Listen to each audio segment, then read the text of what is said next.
vamos encaminhar assim. A gente vai abrir um espaço para as considerações finais, né, do palestrante que quiser usar esse espaço das considerações finais. É evidente que se houver algum palestrante que não queira fazer uso desse espaço, a gente tem que permitir, né, porque isso aqui, essa atividade é uma atividade com essa intenção. E por que eu estou falando isso? Eu estou fazendo essa colocação, talvez me permitindo um pouco abusar da minha idade um pouco maior do que a de vocês, eu acho que de todo mundo aqui na mesa, né? 63, vou fazer 64. Eu queria deixar registrado o seguinte, principalmente para vocês, colegas servidores, que não estão acostumados com esse tipo de debate. Sabe por quê? Porque esse é o tipo de debate que acontece no Congresso. Esse é o tipo de debate que acontece quando disputas sociais estão colocadas, né, no fórum e no local, né, que é o local onde a sociedade encontra os seus caminhos, né? Não se espantem, aqui ninguém é inimigo de ninguém, né? Às vezes o pouco do calor é normal, é natural, né? E o que eu queria deixar registrado é assim, para mim que tenho de Previdência mais de 30 anos, eu entrei na Previdência Social quando a gente não podia sequer debater sobre o trabalho. A gente não tinha condição de debater sobre o trabalho.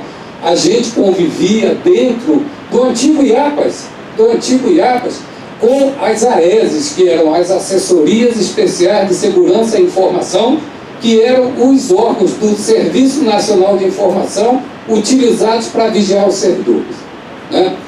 Hoje a gente faz esse tipo de debate dentro da instituição. A gente tem aqui uma representação da alta direção, o colega Moisés, que eu conheço bastante bem, sei da seriedade, e nós avançamos o suficiente para fazer determinados debates, embora candentes, embora uma posição ou outra extremada, mas dentro dos parâmetros da democracia, que não caiu do céu. Inúmeros servidores nossos saíram da Previdência Social, foram expulsos da Previdência Social, porque queriam um pouco mais de democracia na relação do Estado e servidor público. Eu quero, antes da gente passar para as considerações finais e encerrar por conta do avançado da hora, deixar registrado o papel da direção do INSS na condução desse processo. O INSS poderia falar assim, olha, não vão fazer, isso aí não interessa, mas se dispôs a ajudar e fazer o debate, viabilizar o debate. Eu queria deixar isso registrado e queria dizer para vocês, é normal no processo democrático ter posições extremadas, não é, Diogo? Nós somos colegas, nós somos amigos e companheiros, mas temos posições políticas extremamente diferenciadas, né? E é com essa visão que eu gostaria que os nossos palestrantes fizessem as suas considerações finais, né? Porque a atividade que nós fizemos, ela atingiu o objetivo, né? Ela viabilizou as pessoas entenderem um pouco do que está, né, em discussão, né? E eu sugeriria que fôssemos breve, até porque a infraestrutura dada para a gente já está em cima da hora. Né? Vamos começar com o Fatorelli, Nery e o Leonardo, né, se assim o desejar, e fechando o nosso colega Moisés em nome da presidência do INSS. Bom, nessas considerações finais eu parabenizo os servidores aqui do INSS que pleitearam esse debate, parabenizo a administração do INSS pela concessão, a FENASPES e todos. Lamento a posição do representante do governo que desqualificou a nossa fala, a nossa exposição. Tudo que eu falei aqui, eu tenho comprovação documental. Então, essa coisa de tentar desqualificar, tentar colocar, é atitude típica de quem não tem argumentação séria para enfrentar o debate. A decisão, por exemplo, por que adotar um modelo aqui no Brasil que está dando errado no mundo todo? Tem um estudo da Organização Internacional do Trabalho, não é nenhuma ficção, estudo fundamentado da Organização Internacional do Trabalho, provou o que aconteceu em 30 países que adotaram capitalização. 30. 18 já se arrependeram, já voltaram atrás, 18. E desses 12 que restam, vários estão em colapso. Porque esse modelo depende de sucessivos ingressos, é como uma pirâmide. Se novos não ingressam, quebra. Como já quebrou em vários lugares do mundo. Aqui no Brasil mesmo, a KPM que ela entrou, quebrou. Porque é muito bom enquanto está arrecadando. Chega a hora de pagar, quebra. Então, estudo fundamentado da OIT, que não é nenhuma ficção, prova que esse modelo de capitalização dá errado. É de alto risco, de alto custo. Deu errado em 18 países que voltaram atrás. E em 12 ainda está em colapso. Dados oficiais, tem recomendações oficiais do FMI. Claro que o FMI não vai aparecer fantasiado à noite na sala de ninguém. Esse é argumento de quem não conhece os documentos que vêm assinados pelo FMI e pelo Banco Mundial, assinados com recomendações. E essas recomendações é que dirigem as decisões. Por que o ministro da Fazenda, agora super ministro da Economia, em vez de baixar juro para as empresas terem acesso a crédito, de proibir esse escândalo da remuneração da sobra de caixa do banco, proibir esse escândalo do swap cambial, acabar com as desonerações abusivas, passar a cobrar as dívidas do INSS que não estão sendo cobradas, inclusive de bancos, e uma série de outras coisas, ver onde que precisa ajustar. Por que em vez dessa decisão, que seria boa para a economia, que faria a economia voltar a crescer, por que a decisão é uma PEC que destrói a Seguridade Social e cria uma capitalização que está dando errado no mundo todo? Por que a decisão é essa? É porque o ministro é malvadinho, como foi dito aqui? Não. É porque vem recomendação da cúpula do FMI, do Banco Mundial, e essa recomendação tem sido cumprida pelos sucessivos governos. Tá? Pelos sucessivos governos em vários países do mundo. Tem um estudo corporativo global feito na Suíça pela Universidade, 3 pesquisadores da Universidade da Suíça, Batiston é um deles, em 2011, eles mostram como o sistema bancário, por que aqueles bancos ameaçados de quebra foram considerados grandes demais para quebrar. Ainda bem que foi um estudo na Suíça, senão iam falar que era coisa de esquerdinha doente aqui da América Latina, né? O que eles provaram? Eles partiram de uma amostra de 43 mil empreendimentos mundiais, não só financeiros, empreendimentos na área de armamentos, sementes, todos os tipos de empresas, inclusive financeiras, 43 mil maiores do mundo. Eles provaram uma forte ligação de propriedade entre os sócios.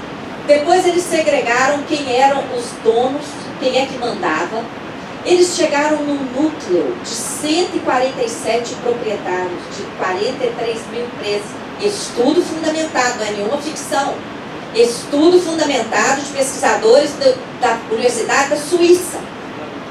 Aqueles 147 do núcleo duro, que eram donos das 43 mil maiores empresas do mundo, eram de propriedade de menos de 50 bancos.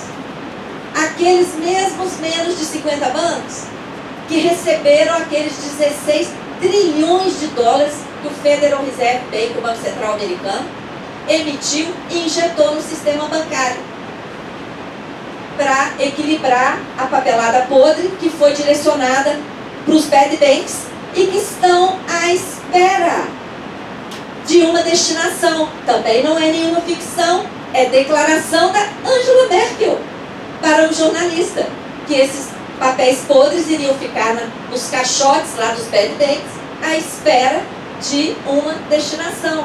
Então, eu não estou falando de nenhuma ficção. A crise foi fabricada. Por que eu digo isso? Porque estudando, pode pegar qualquer livro do Brasil e do exterior. Se quiser, eu te digo o livro mais adotado nas universidades de finanças dos Estados Unidos. São 4 itens que provocam a crise, que eu falei muito rapidamente ali. Quebra de banco, quebra de safra, peste ou adoecimento da população e guerras. Nós não tivemos nenhuma dessas questões aqui no Brasil. O que produziu essa crise? Que de repente as empresas começaram a quebrar, veio o desemprego, caiu a arrecadação do INSS, caiu a arrecadação das contribuições. O que foi? Juro abusivo de mercado. Por que juro abusivo de mercado? Porque os bancos estavam colocando trilhão no Banco Central e o Banco Central remunerando. Isso é ficção? Isso é ficção? Não! Isso é fato comprovado pelas estatísticas oficiais do próprio Banco Central, do próprio Tesouro Nacional. A questão é simplesmente saber analisar os números e ver onde é que está o rombo das contas públicas. Essa remuneração custou 754 bilhões em 10 anos. Se corrigir, está aí o trilhão que o Guedes quer. Então, o recado para o senhor Guedes, se o doutor Luciano se dispuser a levar, não precisa destruir a Seguridade Social. Proíba a remuneração da sobra de caixa dos bancos. Porque, inclusive, é ilegal. Quando a gente denunciou, eles correram para apresentar o PL 9248 para legalizar, entre aspas. Isso também não é ficção. Está lá no projeto de lei deles, de iniciativa do Banco Central, PL 9248 de 2017. Criando depósito voluntário remunerado, que é o que eles já fazem com o compromissado. Aí sim é que está o rombo das contas públicas. Isso é que explica o lucro abusivo dos bancos. Também não é ficção. São dados oficiais que mostram o lucro dos bancos. O 1 trilhão 270 no caixa do Tesouro Nacional também não é ficção. Está lá nos dados oficiais do próprio Tesouro Nacional, dos relatórios do Tesouro Nacional.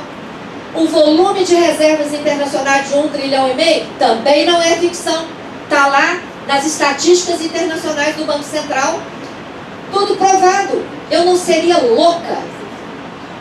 Uma pessoa que dirige uma instituição sem fins lucrativos, eu não seria louca de chegar aqui num órgão oficial do meu país, no auditório institucional do INSS, e falar ficção, chutar aqui coisas.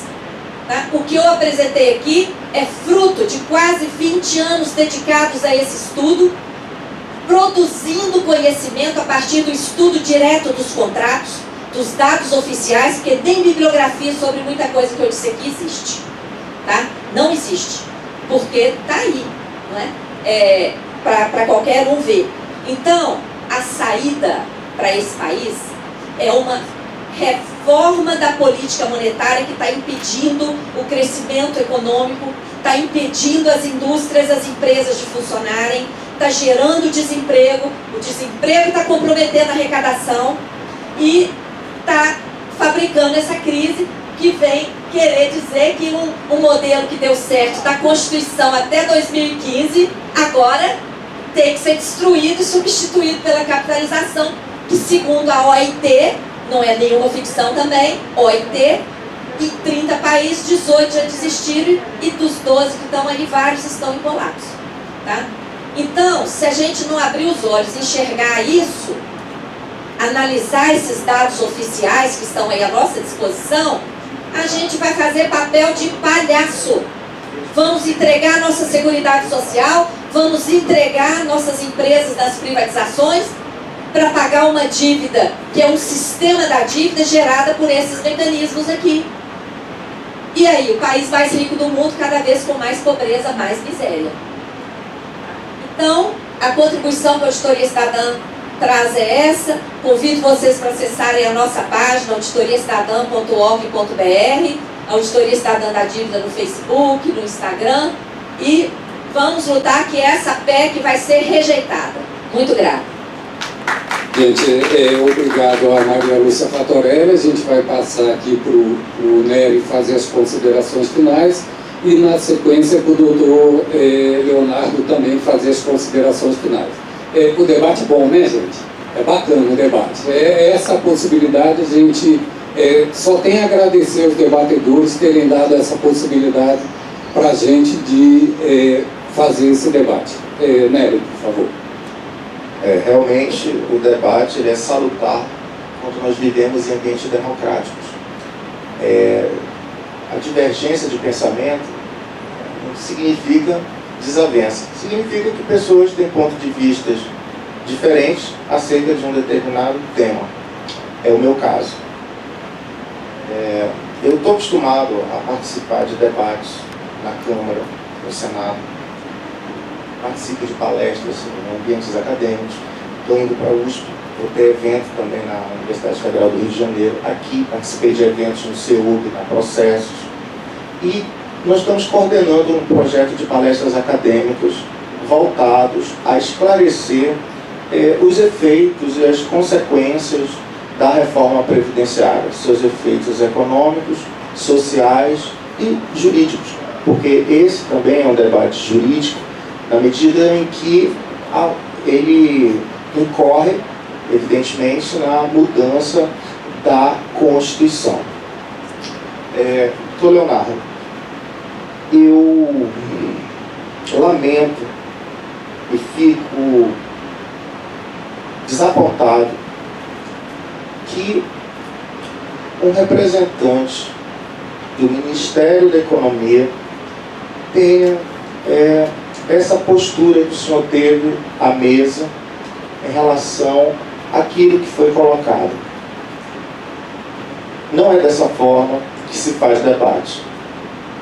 Você poderia ter feito a sua exposição em relação à questão de ficção, em relação ao que foi colocado pela Maria Lúcia Fatorelli, de uma outra maneira. É só uma observação, porque futuramente você pode participar de outros conclaves, de outros encontros, e que isso sirva de uma reflexão com relação à sua postura.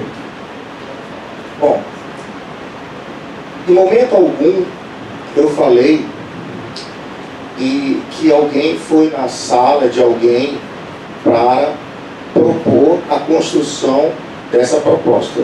A minha fala, em hipótese alguma, fala sobre isso. O que eu falei aqui foi me referenciando à literatura de Ali Baba e os 40 ladrões. E esses 40 era justamente para que os servidores lembrassem do artigo 40 da PEC e prevê a desconstitucionalização, a retirada do texto constitucional das regras previdenciárias, alterando a Constituição para remeter para o quórum de lei complementar e, posteriormente, implantar o sistema de capitalização. E que não precisa ser uma obra de ficção, porque está explícito a quem interessa a capitalização.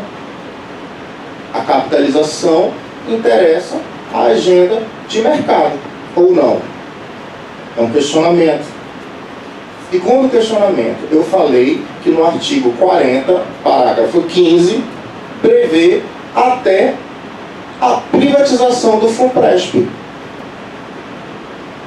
Está lá, não é ficção. Nós estamos falando da PEC 6 de 2019. Não é ficção. O que é ficção? Ora, ele diz: estou na mesa com 2 inflacionistas. Ora, como economista, vamos lá para fundamentos da teoria macroeconômica. Pergunto: qual é a única variável que permite crescimento econômico sem inflação. Qual é a variável? Doutor Leonardo? Investimento. Isso é consenso. Quando eu me referi à utilização da nossa poupança interna para reativar a economia brasileira, eu estava me referindo à capacidade de investimento que nós temos de poupança interna, que é drenada pelo governo para a rolagem da dívida pública, que o próprio governo obriga os fundos de pensão a fazer a aquisição com 60% da sua carteira em títulos públicos. E construir hidrelétricas, por exemplo, para garantir matriz energética, eu estou falando em geração de emprego. Eu estou falando de colocar trabalhadores para ter renda, para contribuir para a previdência social e diminuir o déficit. Isso não é ficção. Ficção, senhores, é essa narrativa do governo federal dizendo que essa reforma é para combater privilégios. Sabe o que é privilégio no Brasil? Privilégio no Brasil é essa farra de renúncias fiscais que eles não falam. Todo mundo tem mão, não tem? Coloca a mão para cima, rapidinho. Faz assim. Tá vendo? Com duas mãos, certo? A mão que afaga é a mesma que apedreja. Ele tem que explicar por que ele, como economista, eu teria vergonha de assinar uma proposta como essa, que acaba com o nosso sistema de seguridade social, que vai prejudicar os municípios que dependem da Previdência. A Previdência Social, ela é responsável pela economia de muitos municípios. Que o que a Previdência coloca no município é maior do que o fundo de participação que eles recebem do FPM. E eles querem acabar com esse recurso que chega lá. Para quê? Isso aqui, e dizer que isso aqui é bom, que isso aqui é necessário, provocar êxodo rural, provocar miséria, isso é ficção. E isso é coisa pior que Star Wars, da Estrela da Morte. Bom, eu não quero me alongar, mas é porque a paixão realmente pelo tema, caro Maurício, ela nos move, né? E eu gostaria que vocês refletissem sobre a necessidade da mão que afaga é a mesma que apedreja. Vocês sabem que o Paulo Guedes, eu acho que essa ideia partiu de um grupo de economistas. Eles querem elevar a contribuição previdenciária dos servidores públicos.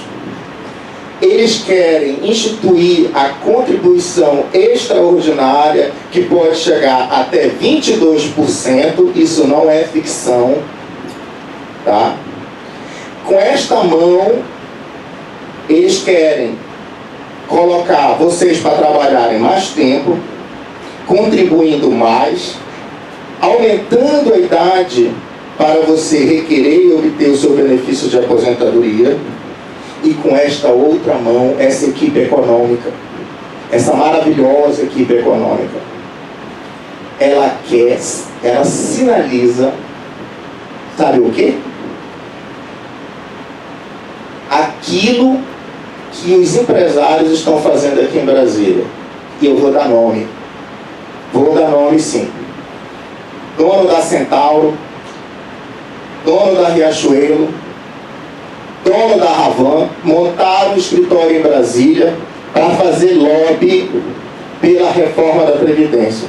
E sabe por que eles estão fazendo isso, senhores? Isso não é ficção.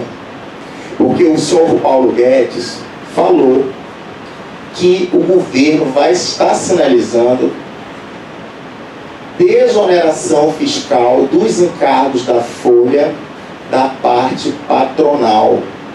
É para que a contribuição das empresas seja reduzida e eliminada. É retirar das empresas a responsabilidade que elas têm com a Previdência Social, para eles não serem chamados de sonegadores, porque eles já não pagam. E nós temos que fazer uma nova história, é cobrar os grandes devedores. O senhor Paulo Guedes que se vire, use todo o seu conhecimento e capacidade técnica para dinamizar a cobrança da dívida pública. Um governo que consegue cobrar apenas 1% da dívida escrita previdenciária é um governo incompetente. Quando nós propomos para o governo o desenvolvimento de políticas para a geração de emprego e renda através de investimento em infraestrutura, nós estamos sinalizando a necessidade de crescimento econômico. Eles querem cortar despesa, eles querem jogar no lombo dos trabalhadores, das pessoas com deficiência, dos idosos. Eles querem colocar pela retirada desses direitos, dessas conquistas, que muito bem foi colocado pela Maria Lúcia Fatorelli. A história da luta que foi dos povos para que nós tivéssemos um sistema de seguridade social. Um sistema de seguridade social que eles têm nojo. Eles têm nojo. Porque se eles não tivessem nojo, eles não teriam coragem de apresentar essa proposta. No momento que eles querem a desconstitucionalização. E ela não vai passar, viu, Maria Lúcia Fatorelli? Se depender da gente, ela vai para a lata do lixo. Essa proposta, ela vai para a lata do lixo, e é um lixo que não cabe sequer reciclagem, de tão tóxico que é. Vai ser triturada, vão ser derrotados sim lá no Congresso Nacional, a menos que eles deem golpe e fechem o Congresso. Mas enquanto existir democracia no Brasil, vai ter debate sim. E vocês, servidores do INSS, vocês precisam se conscientizar da necessidade do engajamento para lutar pela Previdência Pública. 11 mil servidores se aposentaram do ano passado para cá. A Ana falou o que vai ser o futuro do INSS. Tem uma música do Cazuza que diz assim: o teu futuro é duvidoso. Eu vejo grana, eu não vejo nem grana. Eu vejo dor. E sabe qual é a dor, senhores? Eles não falam, tá? Eles não querem realizar concurso público, porque servidor público para eles é despesa. O que eles querem é conter a realização de novos concursos. À medida que os servidores vão se aposentando, morrendo, tá? Essa mão de obra, ela vai ser substituída pela terceirização. É o que acontece lá no Ministério da Saúde, e 90% da mão de obra é terceirizada. E por trás de cada contrato de terceirização, existe alguém que ganha. É aquele cabo eleitoral que trabalhou na campanha de um deputado, que ele coloca para trabalhar, e que de 4 em 4 anos ele obriga a votar nele.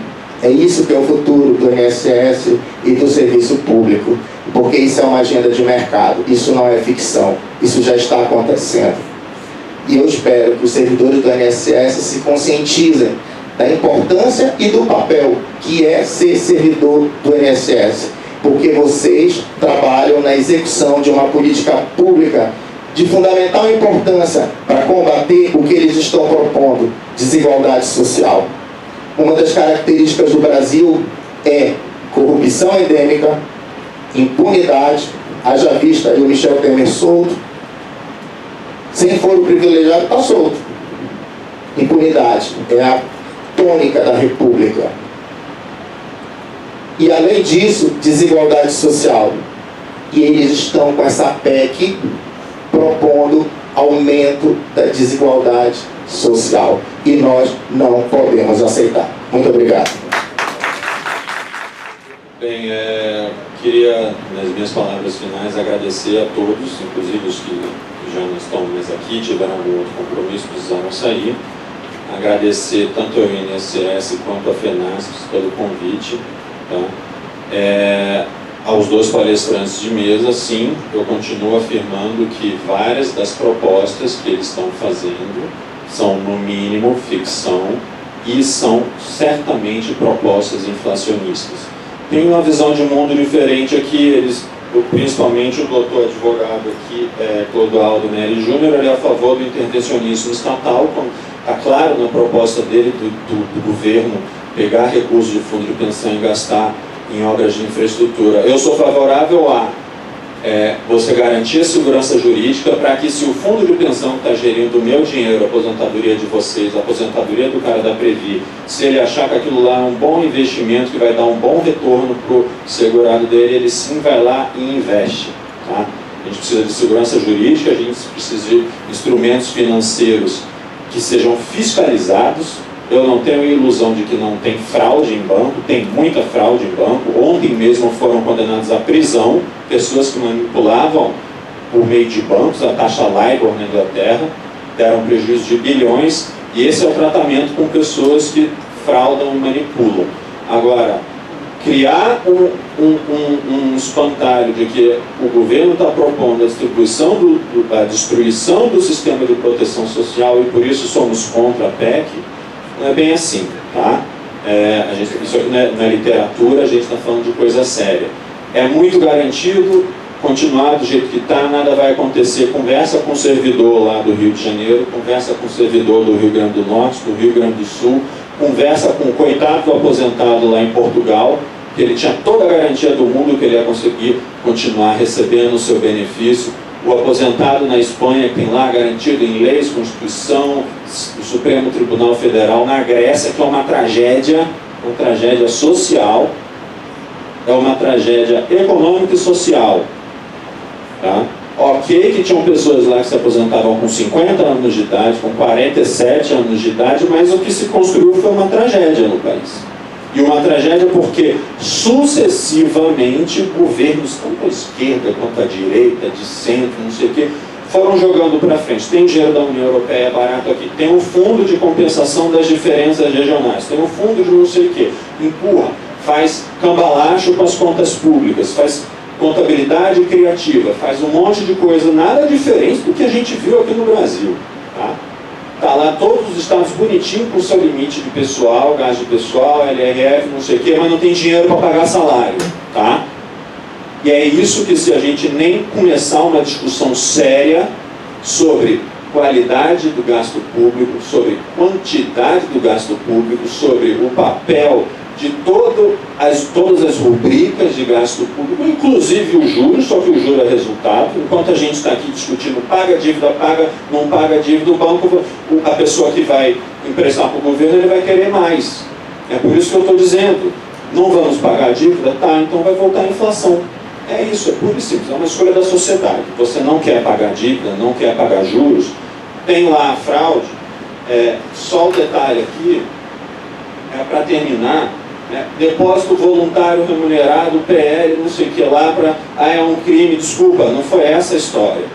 O depósito voluntário remunerado está sendo proposta a criação justamente para que a operação compromissada, que quando dá prejuízo para o governo, entra lá no gasto com juros, o depósito voluntário remunerado não vai entrar no orçamento fiscal.